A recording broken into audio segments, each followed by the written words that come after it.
Live from the Washington, D.C. area, it's the Inside Scoop, all the news that our viewers want to know. Now, here's the host. Welcome to the Candidate Forum for District 6 of Virginia House of Delegates. This forum is sponsored by the League of Women Voters of the Fairfax area, and we look forward to a lively and respectful discussion of the issues. The League of Women Voters is a 105-year-old nonpartisan organization that never supports or opposes candidates or political parties. This forum is co-sponsored by 10 other fabulous nonpartisan organizations. These organizations are committed to supporting the democratic process by providing opportunities for voters to hear directly from the candidates.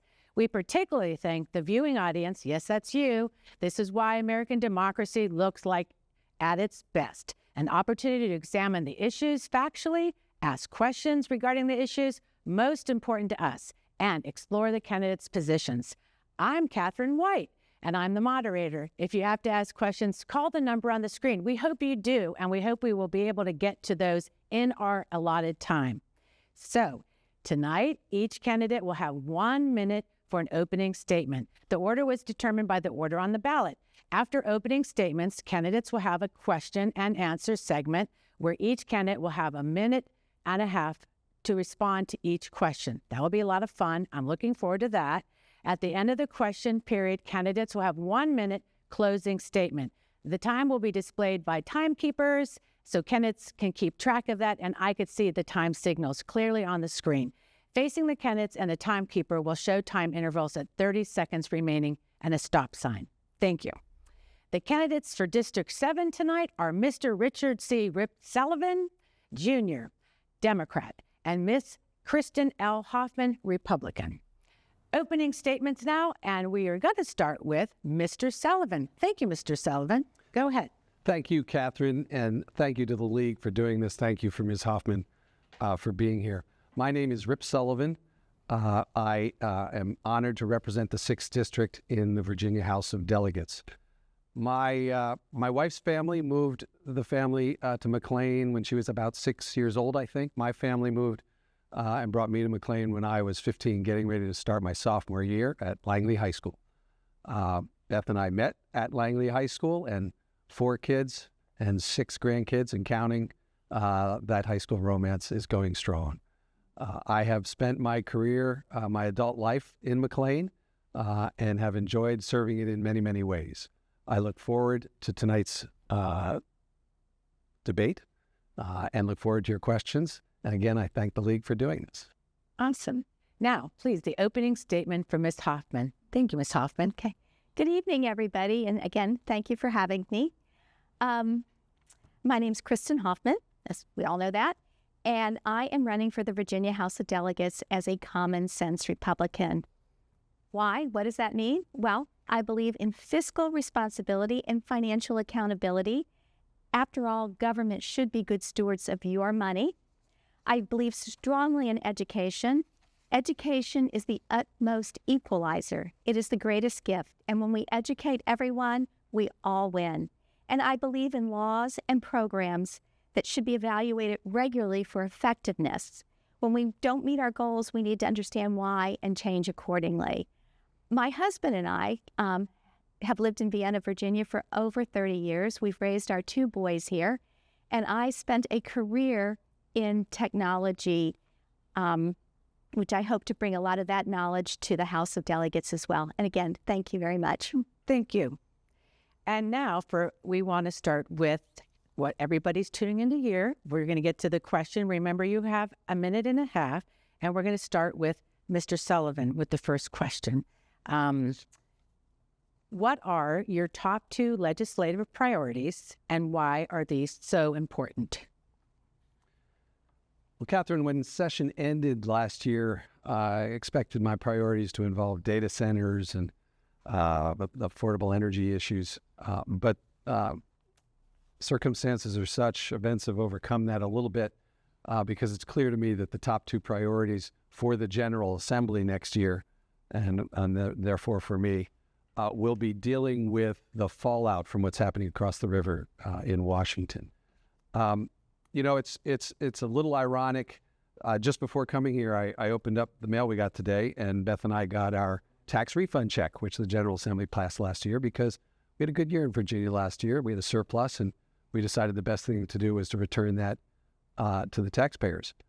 So things look good. But there is a freight train coming right at Virginia as a result of the decisions that are being made across the river. And the statistics, the forecasts are really quite daunting. So there's no question in my mind that priority number one next year will be budgetary, dealing with the financial ramifications and trying to keep Virginia on the right foot. Relatedly, of course, is the issue of affordability of everything, groceries, energy, housing. All those issues will also be the priority, as I said, for the General Assembly and certainly for me. Thank you. Thank you, Mr. Sullivan. And Ms. Hoffman, do you want to answer that question? What are your two top legislative priorities, and why are these so important? Okay. Well, I think, first of all, it comes all the way from the top. I think that financial responsibility and keeping our taxes low is extremely important because we have to monitor our money. If we do it right, we will have a lot of money to do the programs that really need to be done. The other issue that I'm really feel strongly with is going back to education, because, you know, we've seen what's going on in Fairfax County. We've seen Fairfax County scores drop while the rest of the state has gone up. And I believe at the state level, we can put policies in place to monitor what the county is doing at that particular level. And along those lines, when it comes to education as well, I believe that parents matter. We have to respect the parents, and the parents are not getting a lot of respect out of our school board. So that is another one. I think our school board and our classrooms need to focus in on teaching kids how to think, not what to think. And we need to focus in on the old reading, writing, and critical thinking in the school system. So those are my top two priorities, but those are by no means my only priorities. Thank you. Thank you very much. And we're going to go to the next question, and we'll start with you. Okay. Back to you. Virginia has laws requiring vaccination for children attending public and private schools. Florida has similar laws and is working to eliminate these requirements. Would you propose changes to Virginia's vaccination laws? Why or why not? For children, no, not really. I believe that the vaccination laws have been very helpful throughout the years. And I think some of the childhood diseases that kids get vaccinated from are really tragic. And we forget a lot about those type of diseases. Do I think maybe we ought to look and examine and see the timing of some of the vaccines? That's another issue, and I do support that type of research and investigation. I will share personally, several years ago, I ended up with whooping cough, and I had been vaccinated as a child. And I also ended up with the German measles, also having been vaccinated as a child. But from what I understand, a lot of those diseases are coming back to adults simply because for so long, kids were getting vaccinated and nobody was getting those diseases. And then when kids were not getting vaccinated, all of a sudden it uncovered that a lot of this immunity did not last a lifetime.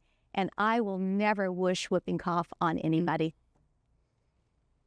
Well, thank you for that. I'm so sorry you got sick. That's so amazing to get that. Yeah. So over to you, Mr. Sullivan. Virginia has laws requiring vaccinations for children attending public and private schools. Florida has similar laws and is working to eliminate these requirements. Would you propose changes to Virginia's vaccination laws? Why or why not? I would not. I think what's happening in Florida is dangerous. I think parents, Ms. Hoffman talked about the importance of parents. I think parents will be getting exactly the wrong message as they make decisions about vaccinating their children from what public servants are doing in Florida, and it is not an example that we should follow here in Virginia. All right. Well, thank you, Mr. Sullivan. We're going to start now back to you with a question from the League. With increasing costs of living, often both parents and family need to work. What can be done to provide financial assistance for child care costs? I will tell you that child care strikes me as one of the most important issues we have as a society right now. I went to a speech in Richmond a couple of years ago given by a gentleman who runs a shipping company, one of the world's largest shipping companies. And he spent the entire time talking about childcare and early childhood education, seeing it as a national security issue. And indeed it is. It's a national security issue, and it's an economic issue for every parent in Virginia. So the question is, what can we do? One of the things we can do, which we've been trying to do in Richmond over the course of the last several sessions, is make available to folks who need it assistance when it comes to childcare, to make sure that our policies for encouraging childcare, for regulating childcare, are up to snuff and good enough so that people can have confidence in who they leave their children with. It is, you asked earlier about priorities. I think from an economic perspective and from a lifestyle, a family perspective, it is one of the most crucial issues we have in Virginia, and frankly, nationally. You point out that a lot more people are in two-income families now. But it makes no sense when one of those incomes is almost or completely chewed up by the costs of caring for children. So it is a high priority. We've been working on it in Richmond. We need to do a lot more. Thank you. And over to you, Ms. Hoffman. Well, I think, first of all, when it comes to childcare, again, it is critically important. And as someone who was a working mother, I really understand the need for childcare. I think that we need to allow parents to make decisions based on what childcare they want. So I think it's probably better off to come more in the form of tax credits to help parents with that type of, those type of issues. I also think that we should do more to encourage corporations. I was very fortunate when I worked for Fannie Mae. They actually had on-site childcare for emergency care where you could sign your children up. So in situations where we can encourage businesses to provide it to workers, businesses of a certain size, but not require, but encourage, I think that is very important. Again, those childhood years are critical. And so, yes, I do support tax credits. I don't necessarily support pouring a lot of money into government centers, unless you set some of the government centers up in lower income areas. Thank you. Thank you, Ms. Hoffman. And it's going to go right back to you. Okay. All right. The next question. What is your position on Virginia's participation in the Regional Greenhouse Gas Initiative? Some people call it like REGI. REGI. And how would you address climate change in Virginia? That's a really great question. I do not believe that we should be involved in REGI. I believe that REGI is more of a shell game where you're just switching the different credits back and forth, and it's not exactly that manageable. There are a lot of things that we can be doing from an energy perspective, looking at new energy. I know down, we're looking at the hydrogen fusion thing. I do believe that we also, particularly for some of our data center stuff, we should look at doing some of the geothermal stuff where you're requiring some of the facilities to be built partly in the ground. I've seen some geothermal that has worked very, very well. Yes, we should be good stewards of the planet. Whether you agree with climate change or you don't agree with it, we need to do our best to take good care of this planet. But I don't think that the current legislation, I think it's more of a pipe dream with REGI, and I don't think it's very practical. I think we could do a lot better and have more economic or environmental benefit from other options. Right, thank you. Over to you, Mr. Sullivan.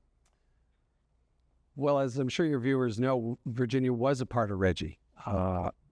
But unfortunately, our governor took us out of REGI by virtue of what he thought he could do by executive fiat. So unfortunately, there's litigation going on right now as to whether a bill passed by the legislature, signed by the governor, mandating that we be in REGI, can be unilaterally changed by the executive. My own view of that is, of course not. REGI was being very, very successful. I hope we return to it, either by court order or by the executive changing her mind. How cool is it that I can say her mind next year? I don't know which her it's going to be, but I have my preference. But REGI was working, and one of the things REGI does, which a lot of people don't realize, is the money that comes in for REG does two very crucial things. One, it works on energy efficiency, particularly with low-income Virginians, so that they spend less money on their energy bills, and so that we use less energy as a society. The second thing it does is spend money on resiliency efforts that are a result of climate change, or if you don't believe in climate change, a result of the storms that are obviously increasing in frequency, whether you're talking about down at the beach or whether you're talking about in the southwestern Virginia where we had horrible floods just a couple of years ago. The money's being used to help us with that, and it's important that we stay. Well, we'll just go right back to, because it's your turn, and it kind of flows very nicely in. Data centers have become a major point of contention in Northern Virginia and throughout Virginia. A recent report indicated that if the number of data centers continues to grow, Virginia energy demands will nearly triple by 2024, and costs will increase for consumers. Yes, that's you out there. What is your view of increased regulation of data centers, and what would you support? Well, there's a lot, as you suggest, Katherine, there's a lot going on in Richmond with respect to data centers and all around in a lot of localities. And it is the fact that Virginia is the data center capital of the world is creating lots of opportunities, and it's creating great challenges. I've been very active in this space. I've put in some legislation relating to data centers and expect to do so again should the voters send me back to Richmond. What I've been concentrating on is trying to make sure that data centers, which do put heavy loads on our grid, are drawing as little energy as possible. So we need to make them as energy efficient as they can be, and they can be more energy efficient than they are right now. We need to wean them off of diesel-powered backup generation. If you've ever seen a data center, you see the big building, but you also see at least a football field size backyard, if you will, full of the container truck-sized diesel generators, which have to be turned on occasion, and when they are loud. More importantly, they are dirty, and our kids are living right next door to them. And then we need those data centers to be using increasingly clean power, just as the state needs to be using increasingly clean power. And there are ways in which we can make data centers, the heat that they create, and they create enormous amounts of heat, can be used in neighboring buildings to heat those buildings or other industrial uses. So there are a lot of creative things we can do to minimize the impact of data centers on our communities. Over to you, Ms. Hoffman. Okay. You want me to repeat, or are you good? I'll go ahead and repeat it. Okay, well, yeah, it was a long one. Yeah. Data centers have become a major point of contention in Northern Virginia and throughout Virginia. A recent report indicates that if the number of data centers continues to grow, Virginia energy demands will nearly triple by 2024, and costs will increase for consumers. What is your view of the increased regulation of data centers? What would you support? Okay. Well, having come out of that field myself, there's a lot that we can do with data centers. First of all, it's the future, and it brings in good jobs. And many of the problems that we have with data centers can be managed. I mean, the first one that I hear from a number of people is how ugly they are, and we can always come up with ways to make them more aesthetic. And some of them, they've done that. The second thing is there are a lot more energy efficient ways to leverage data centers. As I said, there's been some that they've been doing the geothermal design. Keep in mind also a lot of the servers in there are actually becoming a lot more efficient over time, and will continue to become more efficient.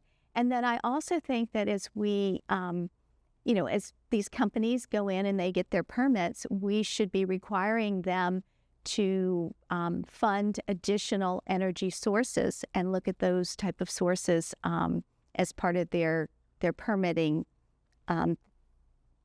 process. But yeah, data centers are here to stay. They are good for the economy, and they're really actually, in hindsight, they are better for the environment, because if you didn't have a data center, you would be corporations would be having their own servers on their own site. It's called on-prem, and on-prem is a lot more inefficient. Yes, thank you. And we will just go right back to you. And I am just excited to announce we have some call-in, some interest in the forum tonight. I love to see democracy on fire. Priscilla asks, and this question will be to you, if the candidates will support the proposed constitutional amendment to automatically restore voting rights to formerly incarcerated felons? If a felon has paid his time, then yes, I think they should get voting rights after they are out of prison and after their time has been served. Over to you. The answer, Priscilla, is yes, and in fact, I already have. The way the process works, as I gather you know, is to amend the Constitution in Virginia, the General Assembly has to pass a proposed constitutional amendment once, then there has to be an intervening election, and it has to pass the exact same constitutional amendment again in the next General Assembly, after which, if it passes, it goes to the voters, who would be next November. So one of the crucial things next year's General Assembly will be voting on is the constitutional amendment, which did pass last year. I supported it. I will support it again.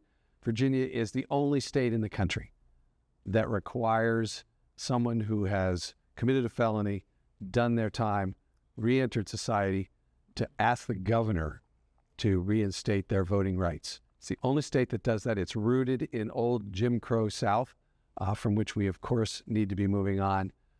And there really aren't even any criteria. The governor might give this person, say yes to this person, no to that person, never has to explain him or herself. So this is an important amendment. I voted for it once, and I hope to be able to vote for it again. Thank you. And Rip, we're going to go, Mr. Sullivan, go over back to you with a question from the League. In what ways will you maintain transparency and accountability to the people of Virginia if you are elected? Transparency is crucial. I love to do town halls. As a matter of fact, I was just chatting with the folks over at the McLean Community Center. Should I be so fortunate as to be sent back to Richmond, there will be yet another one of my town halls. I'll do it with Senator Boysko in McLean right before session, so early January. There'll be another one out in Great Falls, probably at the Grange, right around the same time. I love town halls. I go to as many events as I can. I got to tell you, I think just about most of the people in McLean seem to have my cell phone number. I give it out like candy. And I love answering my phone when constituents call. We work very hard in my office to be very responsive to constituents. We do a lot of interesting and important work when we get sent to Richmond. We vote on a lot of important issues. But there's no more important issue than that one which a specific constituent's having with the DMV or with VDOT or whatever it might be. And we love solving constituent problems. That's one of the principal reasons that we're here. So should I go back to Richmond, I'll continue all of that. I'll be accessible by phone. I will be accessible by invitation to any event you might have going on. And my team and I will work hard to help you with whatever problems you might have with the government. Over to you, Ms. Hoffman. What will you do to maintain transparency and accountability to the people of Virginia if elected? Okay, I think that is a great question. And I think anybody involved in government should do their best to be transparent and accountable. I will have an open door policy. I will have an open phone line policy. I will publish information. I will publish, critical, questions to people to see what their take is on certain legislation and problems and in solving issues that people are encountering as well. Because I think if you have that open door policy, you can best propose legislation to fix common problems that you are seeing.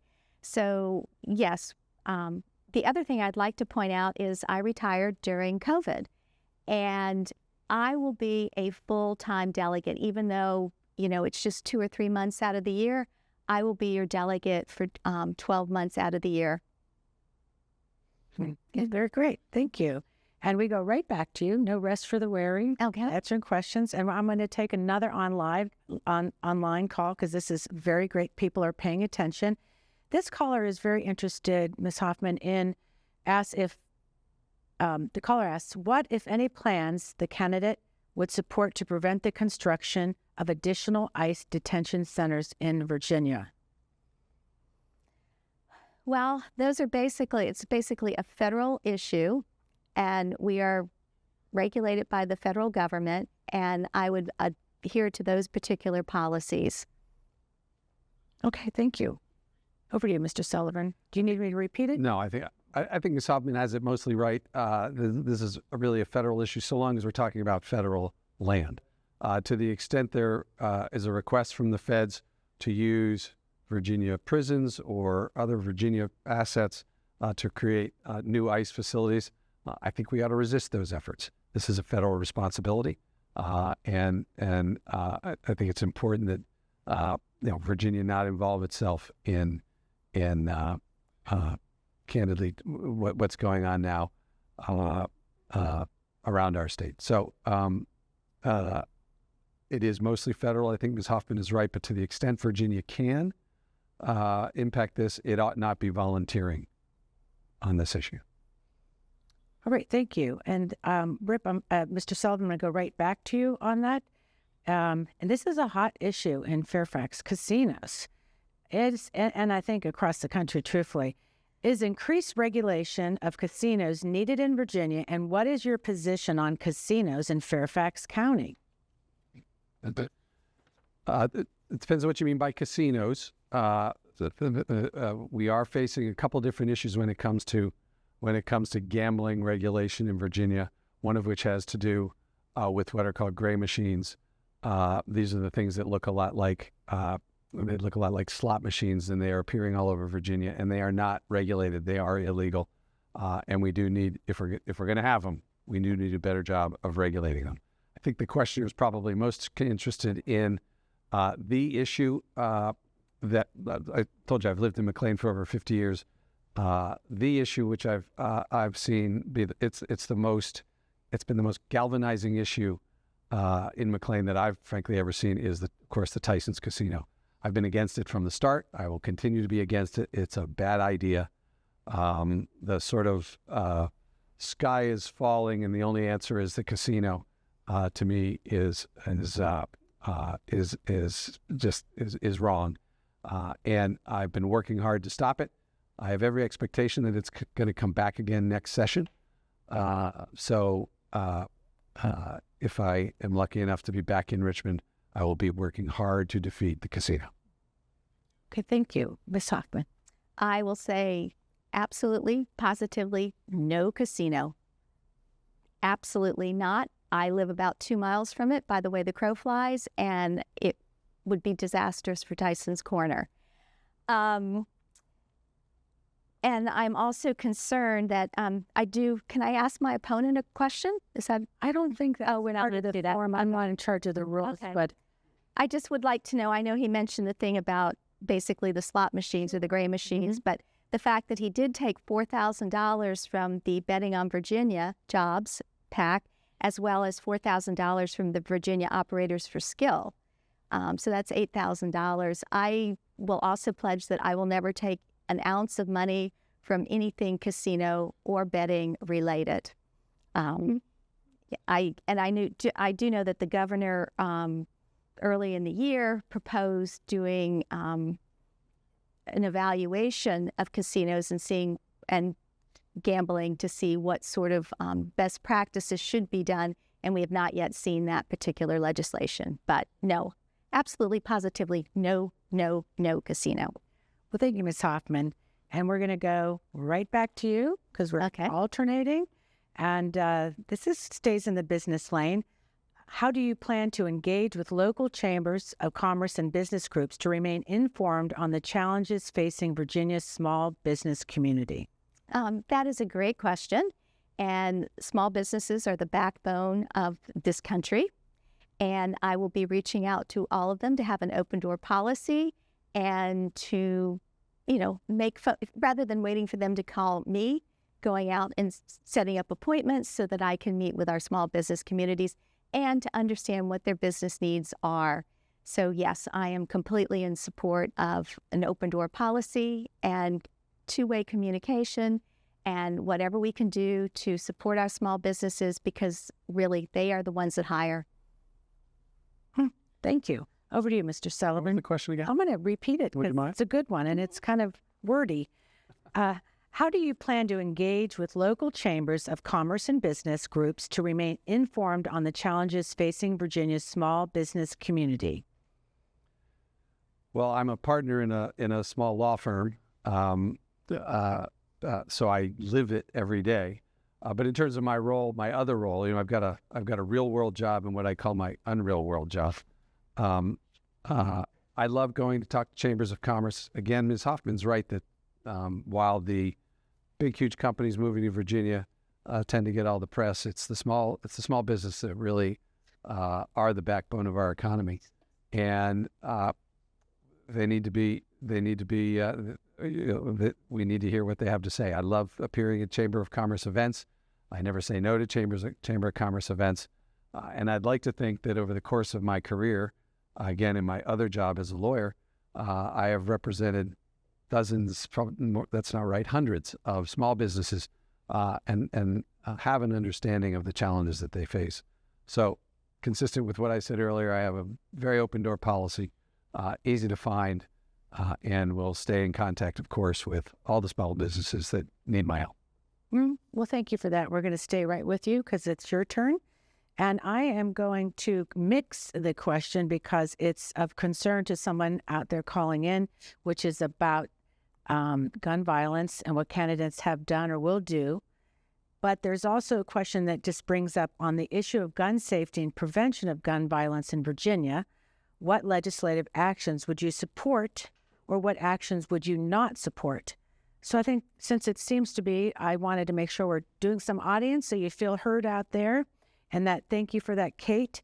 And then also the chamber is touching on that. So the question is, on the issue of gun safety and prevention of gun violence in Virginia, what legislative actions would you support or what actions would you not support? The question with you, Mr. Sullivan. Thank you.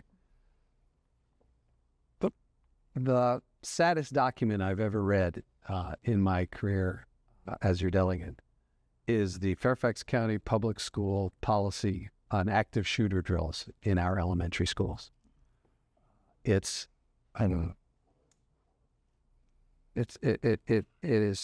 so sad that we have to even have such a policy. And mentioned my grandchildren. My grandchildren are going through shooter drills at the ripe old age of 7 and 8 years old. So, look, this is an issue just we have to do better on. Several years ago, 5 years ago now, I was a principal sponsor in the House, is Virginia's red flag law. And we now, in my view, thankfully, have a red flag law in Virginia. And it is working. It is saving lives. It is being used all around the Commonwealth, maybe even in places you wouldn't expect it to be used. But we need to do better. We need to use it more. I can report to you that it's been used right here in our neighborhood. It's been used 26 times in a little over 3 years in McLean and Great Falls. That means a judge has found 26 times that one of our neighbors is in a situation where he or she might hurt themselves or, God forbid, someone else with the firearm that they own. So I'm proud of that law. I know it's saving lives. I want to work to strengthen it and make sure it's used even more frequently when needed all around the Commonwealth. Over to you, Ms. Hoffman. On the issues of gun safety and prevention of gun violence in Virginia, what legislative actions would you support or what actions would you not support? Okay. Well, I think it's actually a bigger issue than saying gun violence. A lot of it has to do with mental health, and it also has to do with crime. I basically, and I do, in some ways, I think the red flag laws are okay.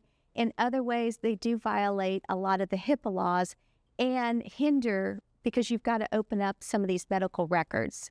And by law, with HIPAA, you cannot go in looking into records. Also, I wonder how many people would not get the mental health help that they need if they are fearful that their records will be looked at. Sadly, when we talk about active shooter drills and stuff like that in my company, we were doing more than the active shooter. We were looking at other types of threats, because you do have some of these people who are hell-bent on hurting you. And just look at the Oklahoma City bomber. Look at what happened with the Boston Marathon. Look at a number of those issues. If people are feeling that hateful, they're going to find a way to kill you or not, to inflict their violence. So I do believe that when it comes to gun laws as well, I do think that we do need to do background checks. We also need to make sure that people have the proper training on use of their firearms. All right, thank you for that. And we're going to go over to you, your turn first. And this gets into traffic. Luckily, Northern Virginia. How do you propose to address traffic congestion in Northern Virginia? Yes, traffic, which took me longer than I thought I would get here tonight. Everybody's problem. I think a couple things going on with our traffic problems. One, I truly do think we really need to be engaging with Maryland and really looking at having a more northern beltway route that probably comes down in through Leesburg and takes a lot of the traffic off of the heart. I know that that is very, very difficult to do, and I may be, wishing for Santa Claus to try to get something like that going. But I also think we need to do more preemptive planning of our traffic at the state level, because a lot of the traffic, though, is local level roads and construction and that sort of stuff. So I think better planning, more preemptive planning. A lot of people are asking questions about where is all the toll money going, and we need to have more accountability as far as the toll money and seeing if we can direct that into the traffic. I don't think going from 4 lanes to 6 lanes to 12 lanes is really going to solve the problem. I do think we maybe should be looking at some more mass transit. The metro is not as used as much as we'd like to take traffic off, but I think part of that was a design issue. But I think we need to relook at a lot of this and come up with some better funding for our traffic. But yeah, Thank you. Very good wrap up. Over to you, Mr. Sullivan. This is something you may be familiar with as well. That pesky traffic in Northern Virginia. Well, how would you propose to address it? Well, Ms. Hoffman got it right toward the end of her answer there. There are times when we need to build more roads or widen a road, but we're not going to build our way out of this issue. What we really need to do is focus much more on multimodal transportation here, particularly in Northern Virginia. But I can assure you there are other parts of Virginia that are suffering from all sorts of other similar traffic issues. So it's not unique to us, although I do think it's fair to say it's worse here than anywhere else. A lot more people taking their bikes to work, and we need to be facilitating that, both in terms of trails, incentivizing companies to allow people to do that, having showers at work, and that sort of thing. COVID took a big bite out of Metro in terms of ridership, but that is bouncing back. And Metro is doing all sorts of very inventive things with fares, both on their buses and their trains, and we need to support that. We need to work on dedicated funding for Metro. We made some real progress in that. I sponsored the bill, which got the 3 jurisdictions started on that process of dedicated funding, and so there now is some of that, but we need a lot more. And we need to be working as a region, not just as Fairfax County, but as a region, to be facilitating better transportation and working with Metro and our other localities to be facilitating, as I said, multimodal transportation: bus, rail, bike, walking, and of course, cars. All right. Well, back to you again. And this one is about campaign finance reform, and this is a big topic. What is your stance on campaign finance reform in Virginia, and what changes do you advocate, if any? My stance on campaign finance reform in Virginia is that we need it, and we need it bad. It has been a very difficult issue to move forward. We've made progress only in starts and stops. I would be in favor of caps, similar to what happens in federal. We could, I'm sure, have a debate about where that cap ought to be. But we need some kind of cap. Right now, you all read about it in the news. People write just incredibly large checks to individual candidates, and we ought to do away with that. We have great disclosure rules in Virginia, but they disclose that money is sometimes spent on things it shouldn't be. We've been working on and finally have reined in spending money on personal things, candidates spending money on personal items. And there's room for changing in the wake of Citizens United what happens with corporate donations and who can make corporate donations. Those of you who know me know that before there were any pledges or things like that, I made clear I wouldn't be taking any money from Dominion or APCO, because I knew I was going to go to Richmond and be dealing with them on a daily basis on energy issues. So before that became a thing, not that I started it, but I've never taken any money from the utilities. Thank you, Mr. Sullivan. Over to you, Ms. Hoffman. Stance on campaign finance reform in Virginia. What changes do you advocate, if any? Oh, I advocate a lot. I've been digging into the casino issue thing and who's getting money from where. And you really need a degree in forensics accounting to figure out where all the money's going. It's fairly simple to look at the money from the different PACs, because the PACs have to register, and you look in VPAP, and that tells a story of who gets what PAC money. But the hard part is looking at who is putting the money into the PACs. That's difficult. And then you see some of these, what the lobbyists are doing and who's giving money here. And then you see one delegate all of a sudden giving money over to another delegate over here. Why are delegates giving each other money from their thing, and do the people who've donated here know there? It is really a convoluted mess. I mean, if you really want to look at it, it is nothing more than political money laundering when you try to figure out where the money is going and where the money came from. So yes, I fully support that, and I do agree with Delegate Sullivan that yes, we need to have caps on the amount of money that's going in. I mean, I don't see why one person should give somebody, $100,000 just like that. I mean, that's buying votes. I'm sorry, but if you're putting that much money into somebody's campaign, so yes. Well, thank you for that answer. And right back to you, Ms. Hoffman. Okay. We're going to talk a little bit about the civilian workforce now going on, what we're seeing happening in Virginia. Northern Virginia has more than 81,000 federal civilian workers. Mm-hmm. What are your views on the recent cuts to the federal workforce and the effect and impacts on our community? Okay. Well, first of all, I know that Governor Youngkin has announced that there's over 200,000 jobs available, and he has several programs where people can go and sign up and look and see the jobs and apply for the jobs. I do think that companies should consider giving priority over to some of the federal jobs. If you have two candidates who are of equal weight, then perhaps look towards hiring the federal worker. I think we will absorb it because our economy is pretty robust, and we do need to keep a robust economy in Virginia in order to help offset any type of job shifts. And I know that a number of the universities have programs where people can go and look for work there, get counseling. I know that there is an entrepreneurial center over at the Appian building. They have some programs there to help folks, and they were also offering people who had been laid off free office space to, look for jobs and do that sort of research. So yes, I think we should support as much as we can. And again, follow sometimes, the way the corporate workforce is.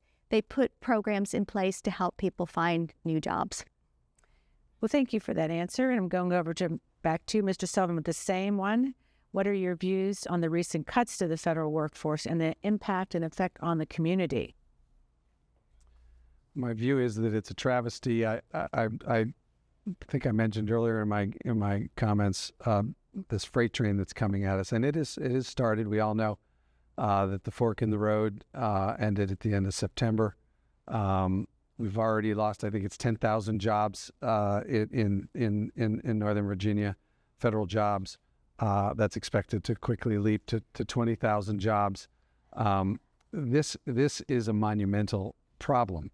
I'll tell you my two favorite's the wrong word. The two most striking stories from constituents. One was a fellow whose daughter worked at NASA, lost her job, but about a week later was hired as a consultant through a consulting company for twice the amount of money. So government gets to claim they've cut a job, but we're now paying twice as much money for the same work. That doesn't sound very efficient to me.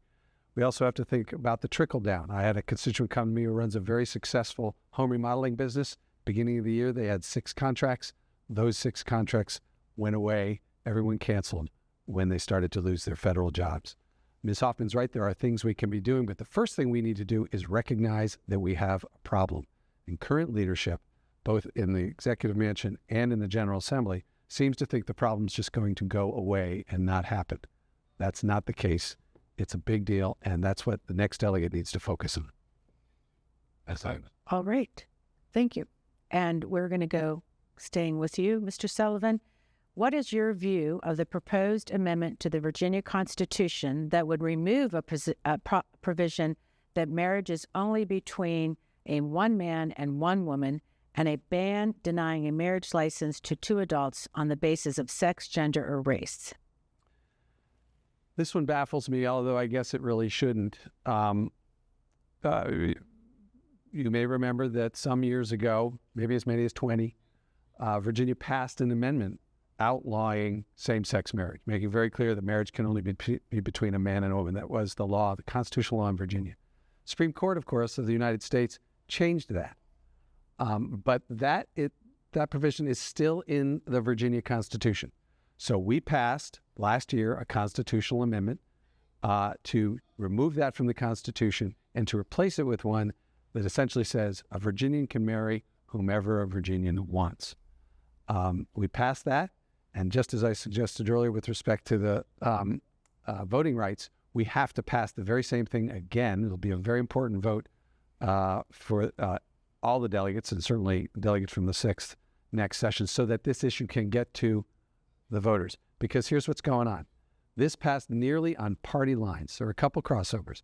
But what's really going on here is that there are those in Richmond who hope that the Supreme Court of the United States will change their ruling, just as they've changed several other recent rulings, and once again leave it up to the states as to whether same-sex couples can marry. And when that happens, the existing prohibition will spring to life in Virginia, and they're rooting for that to happen. So we have to make sure that we pass that next year, and the voters will overwhelmingly approve it. All right, thank you. I'm going to go over to you, Ms. Hoffman, and I'm going to go ahead and I'm going to read that, please. What is your view of the proposed amendment to the Virginia Constitution that would remove a provision that marriage is only between a one man and one woman, and ban denying a marriage license to 2 adults on the basis of sex, gender, or race? Well, I'm almost surprised that we're even kind of having this conversation, because I believe that if 2 people love each other, they're of legal age, they should be able to be married.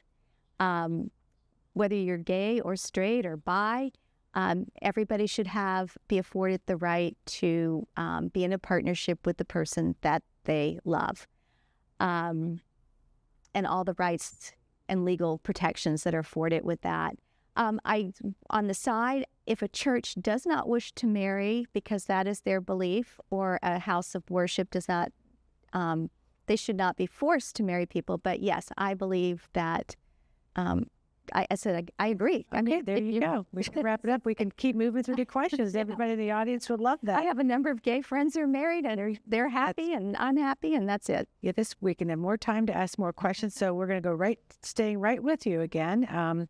If you are elected, how will you ensure that all Virginians are able to safely express their opinions and concerns in public? Okay. The First Amendment. I am a big supporter of the First Amendment, and as long as we are civil, I believe that people should be allowed to express their opinions. The old adage of you can't scream fire in a crowded movie theater, that's not free speech, that's damaging speech.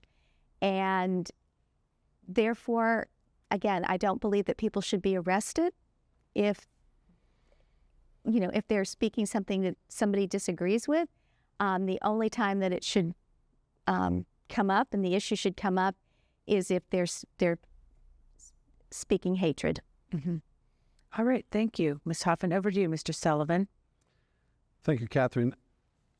My view of this is that the best thing, the most important thing that a member of the General Assembly can do is model the conduct.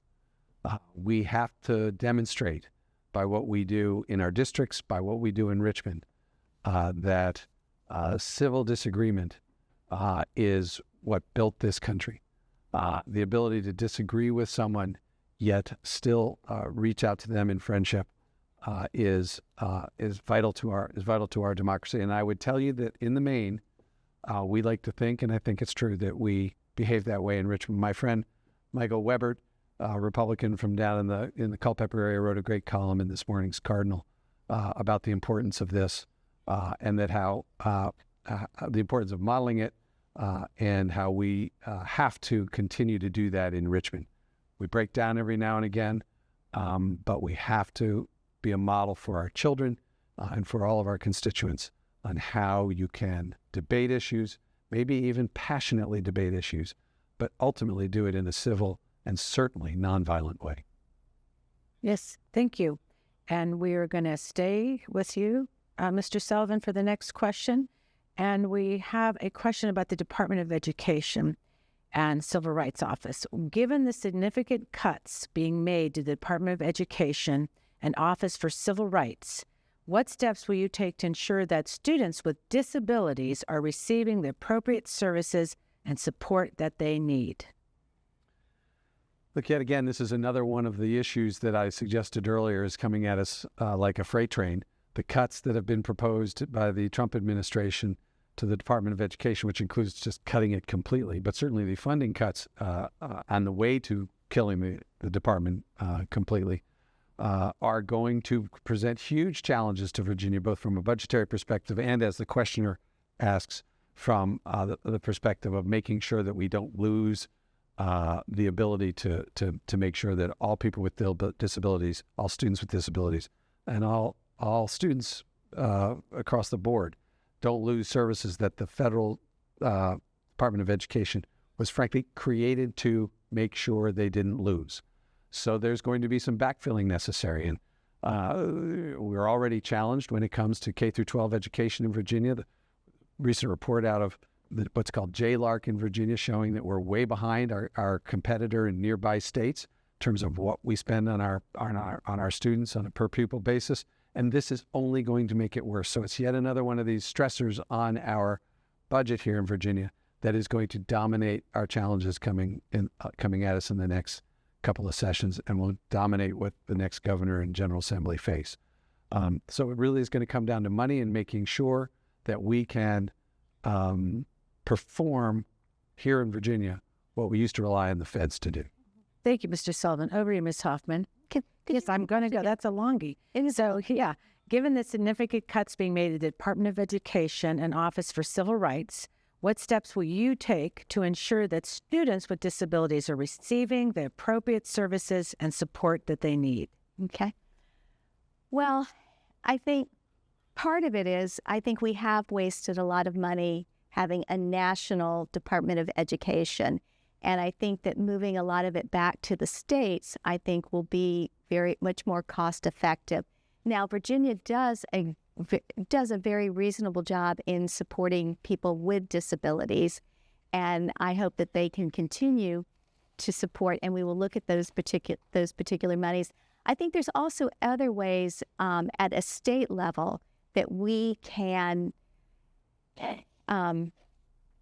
look at our education dollars. For example, in Fairfax County, we have a $5.7 billion budget, and roughly $4 billion of that goes to the school system. And that's the right, I think most people would agree that is kind of the right spread that you would like to see. But when you haven't had an end-to-end audit of the school system, you don't know how much money you are really wasting. And we've all seen a lot of the problems that the school board has encountered and some of the stuff that we would all consider very wasteful. So I think that at the state level, you can put guidelines in place to require audits of certain school boards of certain size, but I think that we need to look at it holistically. We need to look where we're spending our money from the state level and see where we can, adjust based on what we're doing. Thank you. And now I'm going to say we thought it would be forever to get here, but look at you guys did both great. What a great evening. So I want to make sure that we started out the evening with Mr. Sullivan, and we have our closing statements. You will have, again, a minute and a minute for your closing statement. So we're going to begin with Ms. Hoffman. Okay, for my closing statement. Well, one of the things when I've been going out door knocking and talking to people and finding out what's important to them is they want their leaders to be respectful. And I agree with that 100%, and I do believe that it's time to bring civility back to government into our conversations. But I also have to say that I have been truly, truly sickened by what has happened recently with the J. Jones fantasizing about killing the former Speaker of the House and his 2 children, or the Charlie Kirk murder, or even Abigail Spanberger talking about fueling your rage. So I really would like to ask people out there who are Democrats, how can they condone this type of language and that type of behavior at the same time when we really need to bring civility back? And that's what I promise to people here in Virginia, that I will be thoughtful and civil. Thank you. Over to you, Mr. Sullivan, for your closing statement. Thank you. You know, earlier in the campaign, Ms. Hoffman had a part of her website that read "The Truth About Rip Sullivan," and it was black and red, and it looked very spooky. I think she's taken it down now. But it called me an entrenched politician. I prefer the words public servant. I have spent my entire career in McLean on the Transportation Commission, the Consumer Protection Commission, the Drainsville Budget Task Force, the Park Authority, the Redevelopment Housing Authority. I still chair the Affordable Housing Advisory Council. I was president of the McLean Community Foundation. I was president of the Legal Aid Society. I have given my career as a public servant in a volunteer capacity to ways to improve our community. Only recently, at the end of my career, have I served down in the General Assembly, and it has been a terrific honor to do so. I love this community. I've enjoyed representing it, and I ask for your vote on November 4th. Thank you. Thank you for that. And I want to thank all of our candidates tonight for agreeing to participate in this forum. It's been a really great evening. Your participation shows that your willingness to communicate with the voters out there. And I want to thank you to the voters and the people that called in. Thank you for participating. We really appreciate your interest in learning more about the candidates as you make your important decisions about this upcoming election. And your voting decisions. So I want to thank Inside Too for hosting this, and the League of Women Voters. And remember to engage in our democracy by voting. November 4th is election day, and early voting has already started. So you have time. Make sure you get out there and do it, because when you vote, we win. Thank you. What should we do?